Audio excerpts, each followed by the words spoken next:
అలా అంటే చాలా రోజులుగా మన వాక్యాన్ని ధ్యానిస్తూ వెంబడించడం గురించి అన్నీ వచ్చాం. ఎవరిని వెంబడించాలి, వెంబడించే వారు ఎలా ఉంటారు, క్రీస్తు పోలిక ఉంటారు, క్రీస్తు పోలిక అంటే క్రీస్తులా ప్రేమిస్తారు, ఇవన్నీ నేర్చుకున్నాం.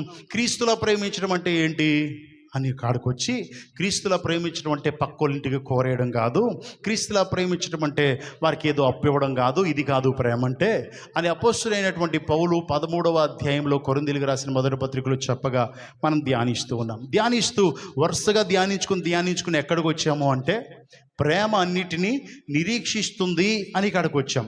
అయితే ఆ నిరీక్షణ నిజంగా మనలో ఉంటే, మనలో ఉన్న నిరీక్షణ ఎదుటి వారికి కనబడినప్పుడు, వారు మన నిరీక్షణ గురించి అడిగినప్పుడు మనం సమాధానం ఎలా చెప్పాలనేది కూడా నేర్చుకుంటున్నాం కదా. మనం సమాధానం ఎలా చెప్పాలి? సాత్వికముతో చెప్పాలి. సో ఇప్పుడు సమాధానం చెప్పడానికి మనకేం కావాలా? సాత్వికం కావాలి. నిరీక్షణ ఉంటేనే సరిపోదు, సాత్వికముతో మనం సమాధానం చెప్పాలా అని సాత్వికం గురించి మనం నేర్చుకున్నాం. దేవునికి స్తోత్రం, హల్లెలూయా. సాత్వికం గురించి చాలా విషయాలు మనం నేర్చుకున్నాం. సాత్వికం అంటే ఏంటి అనే విషయాన్ని నేర్చుకున్నాం. కనుక దేవుని బిడ్డారా, ఈరోజు తీతుకు రాసిన పత్రిక చదువుదాం. తీతుకు రాసిన పత్రిక, అపోస్తలుడైన పౌలు తీతుకు రాసిన పత్రికలో 3వ అధ్యాయం 1-2 వచనాలు ఈ విధంగా రాశారు. 3వ అధ్యాయం 1-2 వచనం చదువుతలే. అధిపతులకును అధికారులకును లోబడి విధేయులుగా ఉండవలననియు, ప్రతి సత్కార్యము చేయుటకు సిద్ధపడి ఉండవలననియు, మనుషులందరి ఎడల సంపూర్ణమైన సాత్వికము కనపరుచుచు, ఎవరిని దూషింపక జగడమాడని వారును శాంతులనై ఉండవలననియు వారికి జ్ఞాపకము చేయుము. దేవునికి స్తోత్రం. ఇప్పుడు సంఘంలో ఉన్న వారికి తీతుతో చెప్తున్నాడయ్యా, వారికి ఇది జ్ఞాపకం చేయి. ఏం జ్ఞాపకం చేయాలా? ఏ విషయం అయితే చెప్పానో ఇది జ్ఞాపకం చేయి అంటే, జ్ఞాపకం చేయమంటే అక్కడ పరిస్థితి ఎలా ఉంది? మరిచిపోయిన పరిస్థితి. జ్ఞాపకం ఉంచుకోవాల్సింది మర్చిపోకూడదు కదా. మనం ఎక్కడికన్నా వెళ్ళేటప్పుడు భర్త అంటాడు, వెళ్ళేటప్పుడు పలానాది జ్ఞాపకం చెయ్యే అంటాడు. సో అంటే ఇంపార్టెంట్ అయిందే జ్ఞాపకం చేయమంటాడు కదా. ఏదైనా తీసుకెళ్ళాలి, ఫర్ ఎగ్జాంపుల్, అది తీసుకెళ్ళకొడతా, ఒకవేళ మర్చిపోతానేమో, వెళ్ళేటప్పుడు అది జ్ఞాపకం చేయి అంటాడు. జ్ఞాపకం చేయకపోతే తిడతాడు, అవునా? వెళ్ళేటప్పుడు అనవసరంగా నీకు చెప్పాను, నేను గుర్తుంచుకున్నా సరిపోయాను, నీతో చెప్పినందుకు ఇలా జరిగింది, ఏదో ఇసుక్కోవటం కసుక్కోవటం చేస్తూ ఉంటాడు. అదే జ్ఞాపకం ఉంటే చేయడు కదా. అంటే జ్ఞాపకం ఉంచుకో అన్నాడంటే అది ప్రాముఖ్యమైన విషయమే కదా. సో కాబట్టి దేవుని బిడ్డారా, వీరు మరిచిపోయిన సంఘానికి జ్ఞాపకం చేయి అని తీతుతో చెప్తున్నాడు. జ్ఞాపకం చేయి వారికి. వారు మరిచిపోయారు, మరిచిపోయే అంశం కాదది, జ్ఞాపకం ఉంచుకోవలసిన విషయం. దేవునికి స్తోత్రం. ప్రతి క్రైస్తవుడికి ఈ విషయం జ్ఞాపకం ఉంచుకోవలసింది, కానీ మరిచిపోతున్నారు. కాబట్టి తిరిగి నువ్వు జ్ఞాపకం చేయి అంటున్నాడు. దేవునికి స్తోత్రం. వారికి జ్ఞాపకం చేయి. ఏం జ్ఞాపకం చేయాలంటే, అధిపతులు అధికారులు దేవుడే నియమిస్తాడు. దేవుడు నియమించకుండా ఎవరికి అధికారం రాదు. కనుకనే పోయిన శుక్రవారం మనం ప్రార్థన చేసాం, ప్రభువా మీకు అనుకూలమైన, మాకు అనుకూలమైన దేవా, ఇంకా మా పరిచర్య సాగించే, ఇలా చేసి మీ చిత్తములో ఎవరైతే ఉన్నారో వారిని ప్రభువా మాకు అధికారులుగా ఉంచండి అని ప్రార్థన చేశాం. సో ఇలా ఎవరు నియమిస్తారని ప్రార్థన చేశాం? దేవుడే నియమిస్తాడని. మరి దేవుడు నియమించిన అధికారులకు మనం ఏం చేయాలంట? విధేయత కలిగి ఉండాలంట. దేవునికి స్తోత్రం. విధేయత కలిగి ఉండాలి అని వాక్యం సెలవిస్తుంది. సో అంతేకాకుండా ప్రతి సత్కార్యము చేయుటకు సిద్ధపడి ఉండవలననియు. ప్రతి సత్కార్యం అంటే మంచి పని. ప్రతి మంచి పని చేయడానికి దేవుడు చెప్పాడు, మేలు చేయండి కానీ కీడు చేయకండి. అంటే ప్రతి మంచి పని లేదా మేలు చేయడానికి మీరు సిద్ధపాటు కలిగి ఉండాలా. సంఘం ఎలా ఉండాలంట? మంచి పని చేయడానికి సిద్ధపాటు కలిగి ఉండాలంట. తరువాత మనుషులందరి ఎడల సంపూర్ణమైన సాత్వికమును కనపరుచుచు. రెండవది ఏంటి? మనుషులందరి ఎడల అంటే చర్చిలో ఉన్న వారి ఎడల మాత్రమే కాదు. చర్చిలో ఉన్నవారు మనుషులు, మిగిలిన మనుషులు కాదని కాదు కదా, అందరూ మనుషులే కదా. ప్రభువుని అంగీకరించినా అంగీకరించకపోయినా భూమి మీద నివసించేటువంటి మానవ మాతృడు అందరూ కదా మనుషులే. కాబట్టి వాక్యం చెప్పింది, మనుషులందరి ఎడల సంపూర్ణమైన సాత్వికమును కనపరచుచు. సంపూర్ణమైన సాత్వికాన్ని కనపరచాలంట. ఎవరు? క్రైస్తవులైన వారు. దేవుని బిడ్డలైన వారు. సంపూర్ణమైన సాత్వికము అంటే సాత్వికం గురించి మనం మాట్లాడుకున్నాం. సాత్వికం గురించి ఏం చెప్పుకున్నాం? సాత్వికం అంటే ఏం చెప్పింది తల్లి? సాత్వికము, అంతేనా? సాత్వికం అంటే సాత్వికము కాదు. ఇప్పుడు సింపుల్గా చెప్పేస్తాను.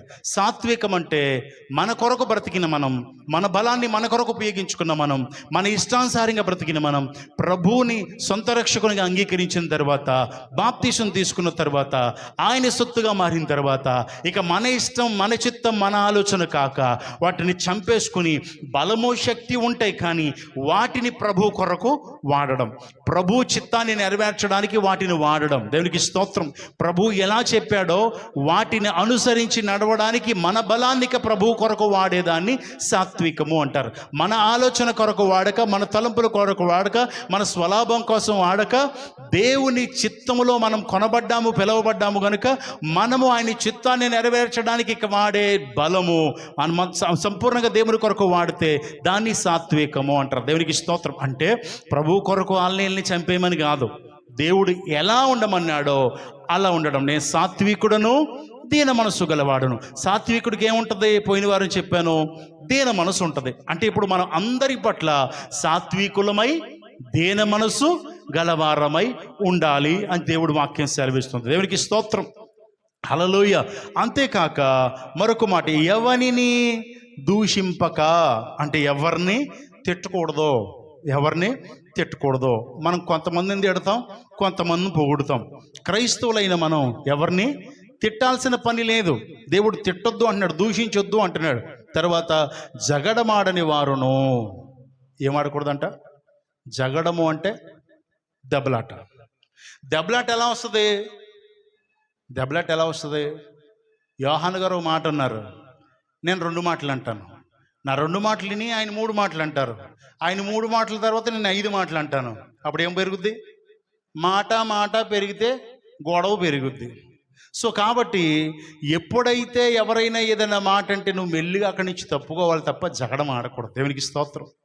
జగడన మాడని వాడిగా నువ్వు ఉండాలి అనుకుంటే, ఎవరైనా నీకు అయిష్టమైన మాట, నీకు విరోధంగా అయిన మాట మాట్లాడినప్పుడు నువ్వు అక్కడి నుంచి తప్పుకోవడమే తప్ప జగడం ఆడకూడదు. దేవునికి స్తోత్రం.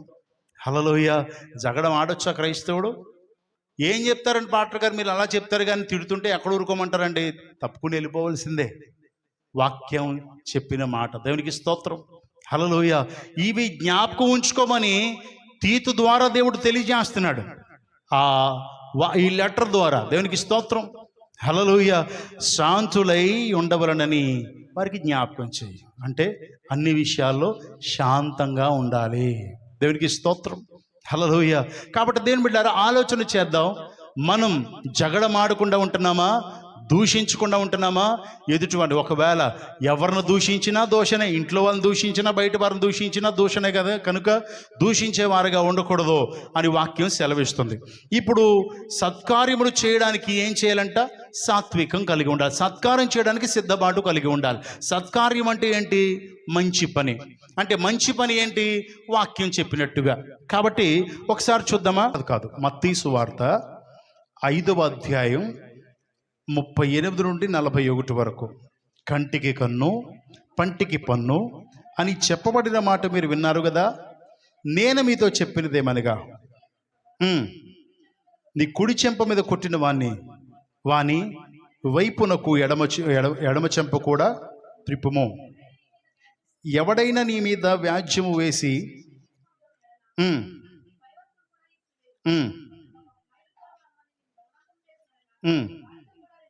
చాలు. దేవునికి స్తోత్రం. దేవుడు కొండ మీద ప్రసంగంలో ఆయన చెప్పినటువంటి మాటలు ఇవి. ఆయన అంటున్నాడు, కంటికి కన్ను పంటికి పన్ను అని ధర్మశాస్త్రం చెప్పబడిన మాట మీరు విన్నారు కదా. అయితే ఇప్పుడు నేను సాత్వికును దీన మనసు కలవాడిని కాబట్టి నా యొద్దకు వచ్చి మీరు నేర్చుకుంటున్నారు కాబట్టి అక్కడ అంటున్నాడు, నేను మీతో చెప్పినదేమనగా. ఇప్పుడు నేను చెప్పేది మీరు చేయాలి. అది విన్నారు. కంటికి కన్ను పంటికి పన్ను అనేది మీరు విన్నారు, విని ఉన్నారు కదా. అది కాదు, ఇప్పుడు నేను చెప్పేది ఏంటంటే అంటున్నాడు. దేవునికి స్తోత్రం. ప్రభు అక్కడ మాట్లాడుతున్నాడు, నేను మీతో చెప్పినదేమనగా. దేవుడు చెప్పింది చేస్తేనే మనకు ఆశీర్వాదం. దేవునికి స్తోత్రం. మన జీవితాల్లో గొప్ప కార్యాలు జరగాలన్నా మనం ఏం చేయాలి తెలుసా? దేవుడు చెప్పింది చేయాలి. మనందరికీ తెలుసు, కానాను విందులో ఏమైపోయింది? ద్రాక్ష రసం అయిపోయింది. అయిపోయినప్పుడు వాళ్ళ తల్లి వచ్చి ఆయనతో చెప్తే, అమ్మ నాతో నీకేం పని అన్నది. పరిచారకులను పిలిచి వాళ్ళ అమ్మ చెప్పింది, ఈయన చెప్పినది మీరు చేయుడి అంది. ఎప్పుడైతే యేసుక్రీస్తు చెప్పింది వారు చేశారో లోటు తీర్చబడింది. సో అదేవిధంగా క్రైస్తవులమైన మనం ఏం చేయాలంటే దేవుడు చెప్పింది చేసేవారుగా ఉండాలి. అందుకే ప్రభు అంటున్నాడు, నేను మీతో చెప్పినది ఏమనగా దుష్టుని ఎదిరించకండి. మన మీద ఎవరైనా దుష్టులుగా మీదకు వచ్చినట్లయితే వారిని ఎదిరించకండి. మరి ఏం చేస్తారు? నిన్ను కుడి చెంప మీద కొడితే వాని వైపుకి ఎడమ చెంప కూడా తిప్పండి. ఇప్పుడు దీనికి ఏం కావాలా? సాత్వికం కావాలా, దేన మనసు కావాలా. తట్టుకోగలగడానికి బలంగా ఎలా తట్టుకోగలిగేవరా? అది బలం. దేవునికి స్తోత్రం. ఇంతకుముందు తిరిగి కొట్టడానికి ఉపయోగించే బలం ఇప్పుడు తట్టుకోవడానికి ఉపయోగిస్తున్నావు, దాన్ని సాత్వికము అంటారు. దేవునికి స్తోత్రం. ఇంతకుముందు తిరగబడడానికి ఉపయోగించే బలం ఇప్పుడు ఓర్చుకోవడానికి ఉపయోగపడుతున్నావు. ఇంతకుముందు వారి మీద వ్యాజ్యమాడడానికి ఇష్టపడుతున్న నీవు ఇప్పుడు నిన్ను నీవే అణిచేసుకుంటున్నావు దేవుని వాక్యాన్ని బట్టి. అది సాత్వికము. దేవునికి స్తోత్రం. అందరితో సాత్వికంగా ఉండాలంటే దేవుని మాట నువ్వు వినాలి. ఇంకా కింద చెప్పబడింది కదా, నీ అంగీ అడిగితే పై వస్త్రాన్ని ఇచ్చేసేయి, మెయిల్ అడిగితే అంటే వారు అడిగిన దానికంటే రెట్టింపు నీవు కనబరచాలి సాత్వికమును. వారు అడిగిన దానికి మించినది నీలో కనబడాలి సాత్వికం. దేవునికి స్తోత్రం. హల్లెలూయా. ప్రభు నామానికి మహిమ కలుగునుగాక. ఎఫెసీయులకు రాసిన పత్రిక చూద్దాం, 4వ అధ్యాయం 31-32 చదువుదామా? 31-32. సమస్తమైన ద్వేషము, కోపము, క్రోధము, అల్లరి, దూషణ, సకలమైన దుష్టత్వము మీరు విసర్జించుడి. ఒకని ఎడల ఒకరు దయగలిగి కరుణాహృదయులై క్రీస్తు యేసునందు దేవుడు మిమ్మల్ని క్షమించిన ప్రకారము మీరు ఒకరినొకరు క్షమించుడి. దేవునికి స్తోత్రం. హల్లెలూయా. ప్రభు నామానికి మహిమ కలుగునుగాక. ఇక్కడ దేవుడు చెప్తున్నటువంటి మాట, మనం దేన్ని విసర్జించాలంట? సమస్తమైన ద్వేషము. ఎవరి మీద మనకి ఏమి ఉండకూడదు? ద్వేషాలు ఉండకూడదు. చాలాసార్లు చెప్పేసుకున్నాం. కోపం ఉండకూడదు. ఏముండకూడదు? కోపము, క్రోధము, అల్లరి, దూషణ, సమస్తమైన ఇవన్నీ దేనికి సంబంధించినవి? దుష్టునికి సంబంధించినవి. అంటే దుష్టునికి సంబంధించినవి ఏమి మనలో ఉండడానికి వీల్లేదు. వాటిని విసర్జించాలంట. విసర్జించి సాత్వికంతో మనం ఏం చేయాలంటే ఒకని ఎడల ఒకరు దయగలిగి కరుణ కలిగి ఉండాలి. దేవునికి స్తోత్రం. దయగలిగి కరుణాహృదయులై క్రీస్తు మిమ్మల్ని క్షమించిన ప్రకారము మీరు క్షమించాలా. ఇది క్షమాగుణం ఎవరిది? మన దేవునిది. ఆ గుణం నీకు ఉండాలా. అంతేకాదు దయాకరుణ కూడా ఎవరివి? దయగలిగిన దేవా, కరుణామయుడా, సహాయం చేయ, దయ చూపించేయ, కరుణ చూపించేయ అని ఎవరిని అడుగుతాం? దేవుణ్ణే అడుగుతాం. మరి ఇప్పుడు ఆయన గుణాలు ఎవరిలో ఉండాలని వాక్యం సెలవిస్తుంది? నువ్వు దయగలిగి, దయ ఎవరిది? కరుణ కలిగి, కరుణ ఎవరిది కదా? క్షమాగుణం ఎవరిది?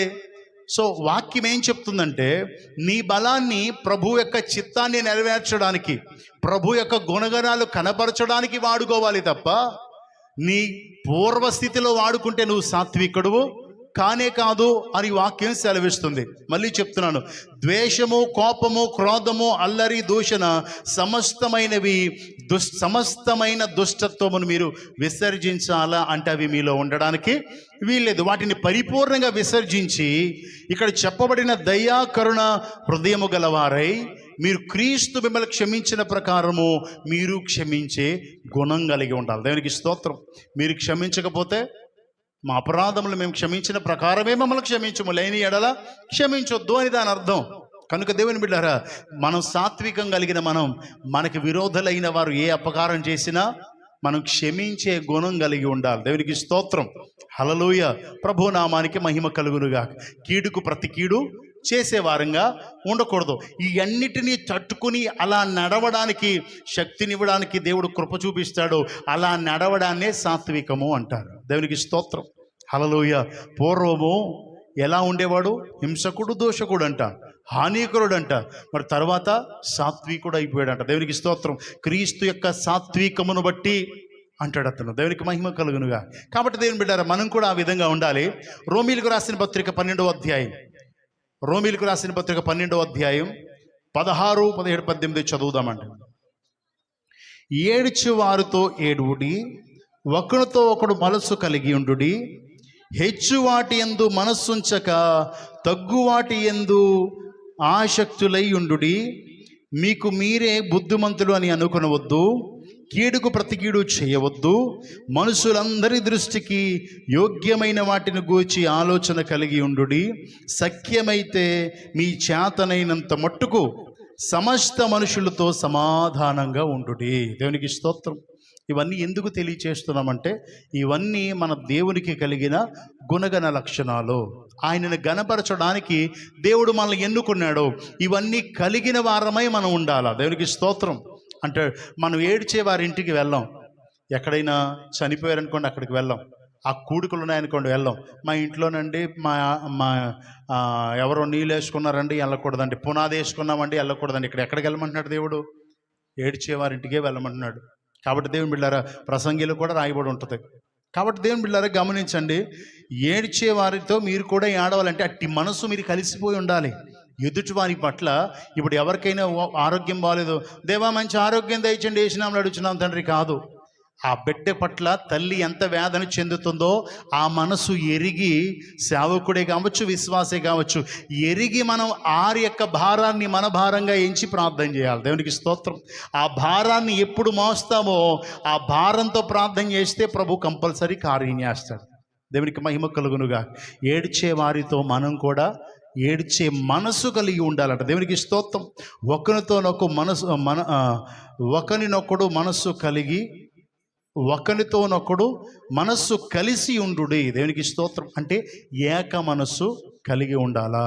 క్రైస్తవులు మనం, పైగా సంఘంలో ఉన్న మనం కూడా ఎలా ఉండాలంటే ఏక మనస్సు. ఒకరికొక బాధ వచ్చింది, ఒకరికొక భారం ఉంది, ఒకరికొక గడ్డు పరిస్థితులు వచ్చాయి. వారు ఎలాగైతే ప్రభు సన్నిధిలో ఏడుస్తారో మనం కూడా వారికి బదులుగా ప్రభు సన్నిధిలో వారి మనసును కలిగి ఏడ్చేటువంటి మనసు మనకు ఉండాలి. దేవునికి స్తోత్రం. హల్లెలూయా. దేవుని నామానికి మహిమ కలుగునుగా. దీన్ని చంటి పిల్లల మనస్తత్వం అని కూడా పెద్దలు అంటారు. ఎవరన్నా ఏడిస్తే తట్టుకోలేడండి చంటి పిల్లల, ఈడు కూడా ఏడ్చేస్తాడు. సో దేవునికి స్తోత్రం. హల్లెలూయా. కాబట్టి దేవుని బిడ్డారా, ఇక్కడ అంటున్నాడు హెచ్చు వాటి యందు మనస్సు ఉంచక. అంటే ఇవన్నీ ఎందుకు చెప్తున్నానంటే ఇక్కడ ముందు మనం చదివాం కదా, ఏంటిది? సత్క్రియలు చేయడానికి సిద్ధ మనసు కలిగి ఉండాలి క్రైస్తవులకి. మంచి పనులు అంటే మనం ఎవరైనా బాధపడుతుంటే మనం కూడా బాధను వ్యక్తం చేసి వారి పక్షాన ప్రార్థన చేసి ఏక మనసు కలిగిన వారమై ఉండాలి. దేవునికి స్తోత్రం. హల్లెలూయా. ప్రభునామానికి మహిమ కలుగునుగా. ఎప్పుడైతే అలా ఉంటామో మనలో ఏం కనబడుతుందంటే దేవుడు మన పక్షాన, మనం పడాల్సిన బాధ ఎవరు పడ్డారు? దేవుడు పడ్డాడు. మనం అనుభవించాల్సిన శిక్ష ఎవరు అనుభవించారు? దేవుడు అనుభవించాడు. మనం పొందాల్సిన మరణం ఎవరు పొందారు? ఆ మనసు మన దేవుంది. సో మనం కూడా అట్టి మనసును కలిగి ఉండాలి. దేవునికి స్తోత్రం. హల్లెలూయా. ప్రభునామానికి మహిమ కలుగునుగా. అట్టి మనసు మనం ఉంటే మనం ఎవరిని చూపించగలుగుతాం? దేవుణ్ణి చూపించగలుగుతాం. అంటే హెచ్చు వాటి యందు మనస్సు ఉంచక తగ్గువాటి అందే ఆసక్తులై ఉండండి. దేవునికి స్తోత్రం. ఏది కూడా హెచ్చుకి వెళ్ళిపోవలసిన అవసరం లేదు. ఇప్పుడు ఈరోజు ఇలాగున్నాము, మళ్ళీ వచ్చేపాటికి మనకి కారు ఉండాలా, మళ్ళీ సంవత్సరం వచ్చేపాటికి హెలికాప్టర్ కొనేయాలా, మళ్ళీ ఈ అవసరం లేదు మనకి. దేవుడు ఇచ్చింది చాలు. హెచ్చు మనసు అవసరం లేదు. దేవుడు మనకి ఇవ్వాలంటే ఆటోమేటిక్గా ఇచ్చేస్తాడు ఏది కావాలన్నా. కానీ హెచ్చు వాటి యందు మన మనసు పెట్టుకోకూడదంట.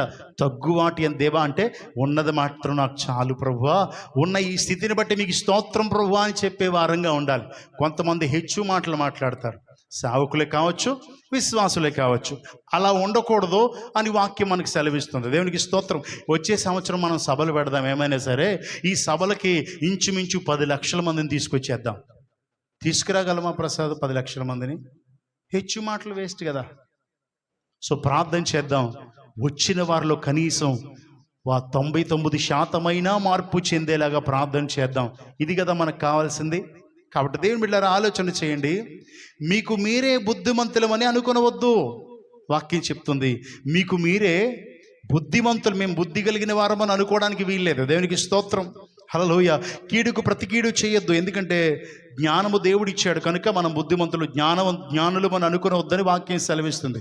కీడుకు ప్రతి కీడు చేయొద్దు. ఎవరైనా మీకు కీడు చేస్తే తిరిగి వారికి కీడు చేసే విధంగా క్రైస్తవులు ఉండకూడదు. క్రీస్తుని అంగీకరించిన వారు ఉండకూడదని వాక్యం సెలవిస్తుంది. మనుషులందరి దృష్టికి యోగ్యమైన వాటిని గురించి ఆలోచన కలిగి ఉండండి. మనం ఏం ప్రార్థన చేస్తాం? ప్రభువా, మా రాష్ట్రం సుభిక్షంగా ఉండునట్లుగా, రాష్ట్ర ప్రజలందరూ క్షేమంగా ఉండినట్లుగా ఏ అధికారులైతే అలా పరిపాలించగలరో వారిని మీరు ఎన్నుకోండి అని ప్రార్థన చేస్తున్నాం. ఆ పార్టీ ఈ పార్టీ అని కాదు, ఎవరు మీరు ఎన్నుకోవాలనుకున్నారో వారిని ఎన్నుకోండి అని ప్రార్థన చేస్తున్నాం. ఎందుకు? రాష్ట్రంలో ఉన్న వారందరూ క్షేమంగా ఉండాలని. దేవునికి స్తోత్రం. శక్యమైతే చేతనైనంత మట్టుకు సమస్త మనుషులతో సమాధానంగా ఉండండి. దేవునికి స్తోత్రం. హల్లెలూయా. చేతనైనంత వరకు అందరితో ఎలా ఉండాలి? సమాధానకర్త ఎవరు? దేవుడు. సమాధానం మనలో ఉంటే ఎవరిని బట్టి వస్తుంది? దేవుణ్ణి బట్టే వస్తుంది. ఇక్కడ అన్ని విషయాల్లో కూడా మన దేవుడు మేలు చేయువాడు కానీ కీడు చేయువాడు కాదు. ఇది ఒక్కొక్కటి మనం ఆలోచన చేసుకుంటే దీన్ని బట్టి మనం ఆయన యొక్క మనస్సును కలిగిన వారమై, ఆయన గుణగణాలు కలిగిన వారమై ఉండాలి అని వాక్యం సెలవిస్తుంది. అందరితో ఎలా ఉండాలంట? సమాధానంగా ఉండాలి. గొడవలు పెట్టుకునే వారిగా, చిరాకు పడేవారిగా, సమాధానం లేని వారిగా మనం ఉండడానికి వీలేదు. భార్య భర్తలే కాదు, కుటుంబస్తులే కాదు, తల్లిబిడ్డలే కాదు, సంఘమే కాదు, పొరుగు వారితో కూడా శక్యమైనంత వరకు అందరితో ఎలా ఉండాలి? సమాధానంగా సాగిపోవాలి. ఒకవేళ సమాధానం లేని మాట వచ్చిందనుకోండి, జగడం పెరుగుద్ది. కాబట్టి అక్కడి నుంచి తప్పుకునే వారమై ఉండాలి. దేవునికి స్తోత్రం. హల్లెలూయా. ప్రభు నామానికి మహిమ కలుగునుగా. ఇప్పుడు కీడుకు ప్రతి కీడు చేయకుండా మేలే చేయాలంటే ఏం కావాలా? సాత్వికమైన మనసు మనకు ఉండాలి. తగ్గించుకోవాలి, దీన మనసు ఉండాలి. లేకపోతే వాడు ఇలా చేశాడు కాబట్టి నేను గుర్తుంచుకుంటాను, ఎప్పుడు అవకాశం దొరుకుతుందా అని చూస్తుంటాం. కాబట్టి దేవుని బిడ్డలారా ఆలోచన చేయండి. ఆ తర్వాత పేతురు రాసిన మొదటి పత్రిక 2వ అధ్యాయం 9వ వచనాన్ని కూడా చదువుదామా? పేతురు రాసిన మొదటి పత్రిక 2వ అధ్యాయం 9వ వచనం. అయితే మీరు చీకటిలో నుండి ఆశ్చర్యకరమైన తన వెలుగులోనికి మిమ్మును పిలిచిన వాని గుణాతిశయములను ప్రచురము చేయు నిమిత్తము ఏర్పరచబడిన వంశమును, రాజులైన యాజక సమూహమును, పరిశుద్ధ జనమును, దేవుని సొత్తైన ప్రజలై ఉన్నారు. ఇప్పుడు ఈ సాత్వికము, దీన మనస్సు ఇవన్నీ మనం కలిగి ఉంటే మనం ఎవరిని మహిమపరుస్తాం? దేవుణ్ణి మహిమపరుస్తాం. ఇక్కడ రాయబడిన మాట, అయితే మీరు చీకటిలో నుండి ఆశ్చర్యకరమైన తన వెలుగులోనికి మిమ్మల్ని పిలిచిన వాని. ఇప్పుడు వెలుగులోనికి రమ్మని ఎవరు పిలిచారు మనల్ని? దేవుడు పిలిచాడు. సమస్త జనులారా రండి, పాప భారం మోస్తున్న సమస్త జనుల నా యొద్దకు రండి, విశ్రాంతిని ఇస్తాను అన్నాడు. పాపము చేత కొట్టుమిట్లాడుతున్నటువంటి మనము యేసయ్య దగ్గరికి వచ్చాం. యేసయ్య దగ్గరికి వచ్చిన మనం పిలవబడిన వారం. దేవునికి స్తోత్రం. హల్లెలూయా. పిలవబడిన వారం. ఎందుకు పిలవబడిన వారము? ఎందుచేత దేవుడు పిలుచుకున్నాడు? ఎందుకు తన సొత్తుగా చేసుకున్నాడు అంటే వాని గుణగణములను ప్రచురణ చేయ నిమిత్తము. ఎవరి గుణగణాలు? మనల్ని పిలుచుకున్న మన రక్షకుడైన యేసుక్రీస్తు గుణగణాలు ప్రచురించు నిమిత్తము ఏర్పరచబడిన వారు వీరు. దేవునికి స్తోత్రం. హల్లెలూయా. ఇప్పుడు మనలో క్రీస్తు యొక్క గుణగణాలను ప్రచురపరిస్తే ఎవరు మహిమపరచబడతారు? దేవుడు మహిమపరచబడతాడు. దేవునికి స్తోత్రం. మనల్ని దేవుడు తన మహిమార్థమై పెట్టుకున్నాడా? తన నామానికి అవమానం తెచ్చుకోవడానికి పెట్టుకున్నాడా? సో ఏ తల్లిదండ్రులైనా తన బిడ్డలను బట్టి తమకు ఘనత రావాలనుకున్నట్టుగా దేవుడు కూడా మనకు పరమ తండ్రి అయి మనల్ని బట్టి ఆయన నామం మహిమపరచబడాలి అని పెట్టుకున్నాడు. సో కానీ మనల్ని బట్టి ఏమవుతుంది? ఆయన నామం అవమానపరచబడుతుంది. కనుక ప్రియమైన దేవుని బిడ్డారా ఆలోచన చేయాలి. క్రైస్తవులు అనేటువంటి వారు యథార్థంగా ఉండాలి, కానీ యథార్థతను కోల్పోయి ప్రతిదానికి లోబడిపోయిన స్థితిలో ఉండడం వల్ల ఇప్పుడు మనం మాట్లాడుకుంటున్న ప్రతి మాటలను బట్టి ఒకవేళ కొన్ని విషయాలను బట్టి దేవుని నామానికి అవమానం వస్తుందేమో ఆలోచన చేయాలి. ఇప్పుడు ఎందుకు మనల్ని ఎన్నుకున్నాడంటే తన గుణగణాలను ప్రచురణ చేయ నిమిత్తము. కాబట్టి దేవుని బిడ్డారా ప్రచురణ చేసే ఆ అనుభవాల్లో మనం ఉన్నామా అని ఆలోచన చేయాలి. ఈరోజు మనల్ని బట్టి ఆయన గుణగణాలు ప్రచురించబడుతున్నాయా అంటే ఇందాక నుంచి చెప్పుకుంటూ వచ్చాం కదా, దయ, కరుణ, జాలి, ఆ మనసు, ఆ తర్వాత సమాధానము, సాత్వికము ఎవరి నుంచి వచ్చాయి కదా? మనందరికీ తెలుసు ఆత్మఫలములు 9. వాటిలో ఆత్మ ఫలముల్లో లక్షణాలు 9. ఈ 9 సాత్వికం ఉందా లేదా? ఈ 9 ఎవరిలో ఉండాలి? 9 ఎవరిలో ఉండాలి? దేవుని ఆత్మను పొందుకున్న వారిలో ఉండాలి. దేవునికి స్తోత్రం. ఆత్మను పొందుకున్నామా అంటే పొందుకున్నామని చేయెత్తేస్తాం. నేను ఆత్మను పొందుకున్నానండి. సేవకుడిగా నేనే సాత్వికం లేదు అనుకోండి, నాలో ఏం లేనట్టు? ఒకసారి చూద్దాం. గలతీయులకు రాసిన పత్రిక 5:22 5:22. అయితే ఆత్మఫలమేమనగా ప్రేమ, సంతోషము, సమాధానము, దీర్ఘశాంతము, దయాలత్వము, మంచితనము, విశ్వాసము, సాత్వికము, ఆశానిగ్రహము. సాత్వికం దేనిలో ఉంది? ఆత్మఫలంలో ఒకటి. దేవునికి స్తోత్రం. ఒక లక్షణం ఏది? సాత్వికం. ఇప్పుడు సాత్వికం నాలో లేకపోతే ఏం లేనట్టు? దేవుని ఆత్మ లేనట్టు. దేవుని ఆత్మ లేకపోతే నేను ఎవరి వాణ్ణి కాను? దేవుని వాణ్ణి కాను. అర్థం చేసుకోవాలా? నీ యథార్థతను కోల్పోయావు అంటే దాని అర్థం యథార్థపరుడైన క్రీస్తుని బట్టి నడవడం లేదు. నీవు ఎవరిని బట్టి నడుస్తున్నావు? దుష్టుని బట్టి నడుస్తున్నావు. కింద ఉన్నాయి, నేను చెప్తాను ఇంకొన్ని నిమిషాల్లో. దేవునికి స్తోత్రం. హల్లెలూయా. ఇప్పుడు దేవుని బిడ్డైన వాడు, దేవుని ఆత్మచేత నడిపించబడేవాడు, దేవుని ఆత్మను కలిగిన వాడు, దేవునితో ఏకం కలిగిన వాడుకి ఈ లక్షణాలు కంపల్సరీ ఉంటాయి. దీనిలో ఏ ఒక్కటి లేకపోయినా వాడు దేవుని ఆత్మ కలిగిన వాడు కాదు. సేవకుడైనా విశ్వాసి అయినా మీలో ఇప్పుడు చెప్పబడిన ఇదేది, ఇవన్నీ మనం చెప్పుకున్న సాత్వికం మీలోగా నాలో లేకపోతే మనం దేవుని బిడ్డలము కాదు, దేవుని ఆత్మచేత నడిపించబడుతున్న వారము కాదు అనే విషయాన్ని గమనించాలి. మనము ప్రచురణ చేయాలని ఆయన వంశముగా, రాజులైన యాజక వంశముగా చేసుకున్నాడు. సూట్లు బూట్లు వేసుకోవడానికి కాదు. అంటే సూట్లు బూట్లు వేసుకున్న వాళ్ళని తప్పు పట్టడం లేదు. కొంతమంది అంటున్నారు, మేము సూట్ వేస్తే ఏడు చేస్తున్నారండి, మేము యాజక వంశం అండి, రాజులమండి. మిమ్మల్ని రాజులుగా ఉంచింది రారాజు అయిన క్రీస్తు యొక్క గుణగణాలు ప్రచురించు నిమిత్తము. సూట్ వేసుకొని ఇవన్నీ కటింగ్లు వేసుకొని షేపుల్లాగు నిమిత్తము కాదు. అర్థమవుతుందా? దయచేసి ఎవరిని విమర్శించట్లేదు, అర్థం చేసుకోండి. షేపుల్లాగు నిమిత్తము, జిగేల్ డ్రెస్సులు వేసుకునే నిమిత్తము, రాజుల్లాగా కనబడు నిమిత్తము కాదు. రారాజు అయిన క్రీస్తు ఈ భూలోకానికి వచ్చి ఏ గుణగణాలైతే ప్రచురపరిచాడో, ఆయన ఆత్మకి ఎన్ని లక్షణాలైతే ఉన్నాయో, ఆత్మను పొందుకున్న వారికి ఆత్మ ఫలమేమనగా, ఆ ఫలములో ఉన్న లక్షణాలు ఏమనగా, ఆయన గుణగణాలు ఏమనగా, అవన్నీ కలిగి ఉంటేనే. దేవునికి స్తోత్రం. హల్లెలూయా. రాజులైన యాజక వంశం, వాడు రోషం కలిగి ఉంటాడు. దేవునికి మహిమ కలుగునుగా. స్టార్టింగ్లో నేను మీకు రోషంగా చెప్పగలిగాను. ఎందుకు? నేను యథార్థంగా ఉన్నాను కాబట్టి. లేకపోతే నేను మాట్లాడలేను కదా. నేను కూడా మీరు అడిగితే చేతులు నలుపుకుంటాను కదా. దేవునికి స్తోత్రం. ఇప్పుడు నేను రాజు అయిన యాజక సమూహం. దేవునికి స్తోత్రం. దేన్నైనా ధైర్యంగా ఉన్నట్టుగా చెప్పగలిగే స్థితిలో దేవుడు నన్ను ఉంచాడు. దేవునికి మహిమ కలుగునుగా. అది కాబట్టి మనం జ్ఞాపకం ఉంచుకోవాలి. తద్వారా ఎవరి నామం మహిమపరచబడుతుంది? దేవుని నామం మహిమపరచబడుతుంది. కానీ రోమీలకు రాసిన పత్రిక 2:24 చెప్పబడిన మాట, రోమీలకు రాసిన పత్రిక 2:24 ఈ విధంగా రాయబడి ఉంది.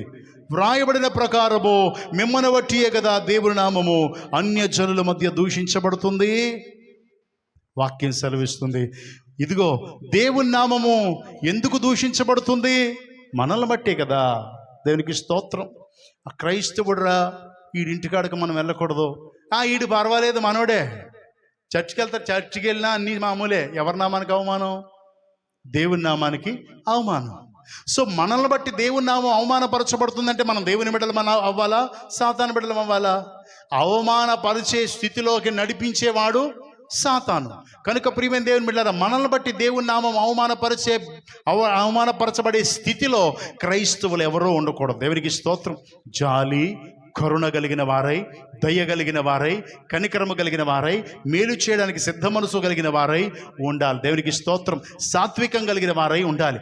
జగడమాడని వారై ఉండాలి. దూషించని వారై ఉండాలి. దేవునికి స్తోత్రం. హల్లెలూయా. మేలు చేసేవారై ఉండాలి. అనగా సఖ్యమైనంత వరకు ప్రజలందరితో, మనుషులందరితో ఎలా ఉండాలా? సాత్వికంతో నడుచుకోవాలా, సమాధానంతో నడుచుకోవాలి. దేవునికి స్తోత్రం. హల్లెలూయా. ఇప్పుడు యాకోబు పత్రిక చదువుదాము. యాకోబు పత్రిక 3వ అధ్యాయం, యాకోబు పత్రిక 3వ అధ్యాయం 13వ నుంచి చదువుదామండి. మీలో జ్ఞాన వివేకములు గలవాడెవడు? వాడు జ్ఞానముతో కూడిన సాత్వికము గలవాడై తన యోగ్య ప్రవర్తన వలన తన క్రియలను కనపరచవలెనో. చాలు, మళ్ళీ చదువుదాం. దేవునికి స్తోత్రం. మీలో జ్ఞాన వివేకములు గలవాడెవడు? జ్ఞాన వివేకములు ఎలా వస్తాయి? దేవుని ఆత్మ జ్ఞాన వివేకములు గల ఆత్మ. అంటే ఎవడైతే దేవుని ఆత్మ కలిగి ఉంటాడో వారికి ఏముంటుంది? జ్ఞాన వివేకం ఉంటుంది. దేవునికి స్తోత్రం. జ్ఞానమును కలుగు చేసిన వాడు కూడా మన దేవుడే, వివేకమునిచ్చేవాడు కూడా ఆయనే. దేవునికి స్తోత్రం. కనుక ఎవరైతే జ్ఞాన వివేకములు గలవారై ఉంటారో, నేను దేవుని ఆత్మచేత నడిపించబడుతున్నాను అంటారో, ఇందాక మనం చెప్పినట్టుగా వాడు జ్ఞానముతో కూడిన సాత్వికము గలవాడై ఉండాలంట. దేవునికి స్తోత్రం. ఎలా ఉండాలా? జ్ఞానంతో, దేవుడిచ్చిన జ్ఞానంతో సాత్వికం కనబరచాలి, సాత్వికంతో నడుచుకోవాలంట, సాత్వికాన్ని కలిగిన వాడై ఉండాలంట. అంతేకాదు తన యోగ్య ప్రవర్తన వలన, తన క్రియల వలన కనబరచాలి సాత్వికాన్ని. తన యోగ్య ప్రవర్తన వలన, తన క్రియల వలన కనపరచవలెనో. దేవునికి స్తోత్రం. ఇప్పుడు మోషే ముందు హంతకుడే, తర్వాత దేవుని మాట విన్నప్పుడు ఆ మిరియాము అహరోనులతో దేవుడు అంటున్నాడు, భూమి మీద ఉన్న వారందరిలో మోషే మిక్కిలి సాత్వికుడు. అంటే ఊరకనే అనేసాడా? అతని క్రియలన్నీ చూసి కదా. సో మన క్రియలు కూడా అనుకూలంగా దేవుని చిత్తానుసారంగా ఉండాలి కదా. ఇప్పుడు మనం అపొస్తలుడైన పౌలు గురించి కూడా చెప్పుకున్నాం కదా, అతను సాత్వికుడు అని చెప్పుకున్నాం. దావీదు సాత్వికుడు అని చెప్పుకున్నాం. వారు ఎవరి నుంచి నేర్చుకున్నారు? దేవుని యొద్ద నుంచి నేర్చుకున్నట్టుగా కూడా మనం నేర్చుకున్నాం. దేవునికి స్తోత్రం. హల్లెలూయా. అంటే సాత్వికం కలిగిన వాడు సాత్వికంగా ప్రవర్తిస్తాడు కదా, సాత్వికంగా నడుచుకుంటాడు కదా, అలాంటి క్రియలు చేస్తాడు కదా. కాబట్టి మనం కూడా సాత్వికమైన క్రియలను కనపరిచే వారమై ఉండాలి. అయితే 14వ వచనం, మీ హృదయములలో సహింపనలనవి కానీ మత్సరమును వివాదమును ఉంచుకుని వారైతే అతిశయపడవద్దు, సత్యమునకు విరుద్ధంగా అబద్ధమాడవద్దు. ఇక్కడ అంటున్నాడు, అయితే ఒకవేళ మీరు హృదయాలలో, మీ మనస్సులో ఒకవేళ కోపాలు, క్రోధాలు, కలహాలు, ఎదుటివాడిని సహించలేని ఆ యొక్క చెడుతనాన్ని, మత్సరాన్ని, ఎదుటివాడి మీద కోపాన్ని, ఒకవేళ వివాదాన్ని నువ్వు ఉంచుకుంటే నువ్వు అతిశయపడద్దు. నేను బాగున్నాను, నేను వివేకిని, నేను సాత్వికుణ్ణి అని అతిశయ పడద్దు నువ్వు. ఎందుకు అంటే అక్కడ అంటున్నాడు, అక్కడ సత్యమునకు విరుద్ధంగా అబద్ధం ఆడద్దు. అంటే నువ్వు ఆడే అబద్ధం సత్యానికి వ్యతిరేకం. సత్యం అనగా దేవుడు అనగా వాక్యం అనగా సత్యము. అంటే నువ్వు వాక్యానుసారంగా నడుచుకోకుండా, ఇందాక మనం చెప్పుకున్నాం కదా ఏమి ఉండకూడదని, హృదయాల్లో కల్మషాలు, క్రోధాలు, కలహాలు పెట్టేసుకుని, భేదాలు పెట్టేసుకుని, సంవత్సరాలుగా ఉన్నటువంటి క్రోధాన్ని చంపుకోక హృదయంలోనే ఉంచేసుకుని దేవుని సన్నిధికి వచ్చి అతిశయపడాల్సిన పని లేదు. నేను బాగా పాడతాను, నేను బాగా ప్రార్థన చేస్తాను, నేను బాగా వాక్యం చెప్పేస్తానంటే ఉపయోగం లేదు. ఎందుకంటే నువ్వు సత్యమునకు విరుద్ధంగా అబద్ధం ఆడుతున్నావు అని అర్థం. తర్వాత వచనం, ఆ జ్ఞానము, ఇలా అబద్ధమాడే జ్ఞానము పైనుండి దిగి వచ్చినది కాక భూ సంబంధమైనదియు ప్రకృతి సంబంధమైనదియు దయ్యముల జ్ఞానము వంటిది నై ఉన్నది. అంటే ఇలా భ్రమలో ఉండి వచ్చినంత మాత్రాన సత్యములో ఉన్నానని అబద్ధములో ఉండే వారందరూ కూడా పైనుంచి వచ్చే జ్ఞానం వల్ల ఉన్నవారు కాదు. దేవునికి స్తోత్రం. జాగ్రత్తగా గమనించండి. అలాంటి వారైతే సాత్వికముతో తన క్రియలు కనబడాలి. క్రియలు కనపరచకుండా కోపం పెట్టేసుకున్నారంట, మత్సరం పెట్టేసుకున్నారంట, క్రోధం పెట్టేసుకున్నారంట, భేదాలు పెట్టేసుకున్నారంట, పైకి మాత్రం క్రైస్తవుడని అతిశయపడుతున్నారంట.